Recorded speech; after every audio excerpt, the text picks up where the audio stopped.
Madame la rapporteure, Madame la ministre, chers collègues, Monsieur le Président, je vois pas. Le bras de fer avec les géants du secteur du livre ne date pas d'hier. En 1981, la loi Lang avait pour but de considérer le livre comme autre chose qu'une marchandise et de refuser que le principe européen de la concurrence libre et non faussée ne lui soit appliqué. Cette loi a permis de protéger la librairie indépendante et les petits éditeurs. Depuis, le prix du livre est fixé par l'éditeur et le libraire ne peut appliquer une remise supérieure à 5 %. De plus, les livres ne peuvent être soldés que 2 ans après leur parution. Pour cela, la bataille fut difficile. Leclerc et la Fnac s'étaient insurgés avec force et certains considéraient qu'il était impossible de contraindre ces grandes entreprises. Pourtant, nous y sommes parvenus. Quelques années plus tard, l'apparition des sites de vente en ligne, et en particulier d'Amazon, a rebattu les cartes. Les librairies indépendantes étaient mises en danger, notamment sur la question des frais de port. C'est la raison pour laquelle, en 2014, une loi dite anti-Amazon a interdit aux sites de vente en ligne de cumuler la gratuité des frais de port avec les 5 % de remise sur le prix du livre. 4 ans plus tard, en avril 2018, avec notre collègue Yannick Kerlogot, nous avons rendu un rapport sur l'évaluation de cette loi. Notre travail commun a permis de mettre en avant les aspects inefficaces de la loi interdisant les frais de port gratuits. Effectivement, les grandes plateformes telles que la Fnac ou Amazon, dès le lendemain de la publication de la loi, ont facturé leurs frais de port à 1 centime d'euro. Ce montant dérisoire a aggravé la distorsion de concurrence entre les grandes plateformes et les détaillants. C'est la raison pour laquelle la volonté de lutter contre ce contournement de la loi de 2014 est une bonne chose.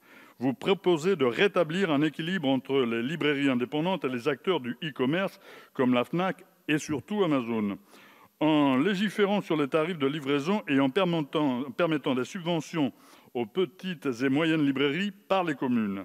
Ce dispositif propose donc de faire payer davantage les acheteurs et de s'appuyer sur le soutien financier des collectivités territoriales. Nous considérons qu'une attaque plus directe du modèle d'Amazon aurait été plus opportune. Rappelons que cette entreprise détruit beaucoup plus d'emplois qu'elle n'en crée, qu'elle participe de l'artificialisation des terres et qu'elle est championne en matière d'émissions de CO2. Nous regrettons que cette proposition de loi n'ait pas été l'occasion de taxer les profits exceptionnels d'Amazon pendant la crise, de réformer la fiscalité du e-commerce, de lutter contre la fraude à la TVA et le contournement des taxes, d'interdire ou de limiter la construction des entrepôts de e-commerce, etc., etc.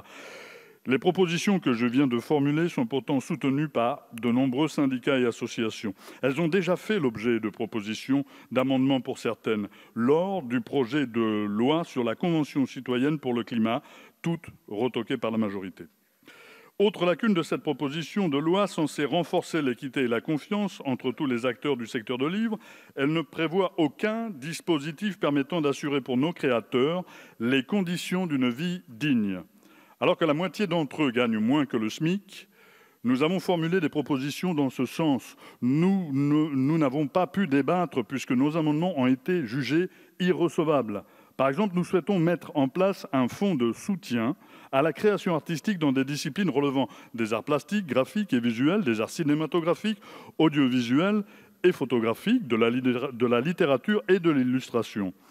L'objet de ce dispositif, que je ne peux détaillé ici, mais que je vous invite à vous référer à ma proposition de loi sur le sujet, a pour but de doter les artistes-auteurs d'un véritable statut social.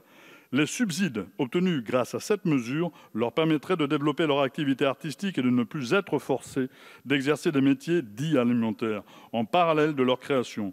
Nous n'avons pas pu en débattre. Chers collègues, nous partageons le souhait de rétablir les conditions d'une concurrence équitable entre les libraires et les plateformes en ligne. Nous sommes pour conforter le prix unique du livre. Nous partageons le combat contre la gratuité des frais de port. Cette dernière multiplie artificiellement les commandes en ligne et nous préférons que les lecteurs s'approvisionnent localement auprès de nos libraires qui, dans l'esprit de la loi Lang, sont de véritables messagers de la culture.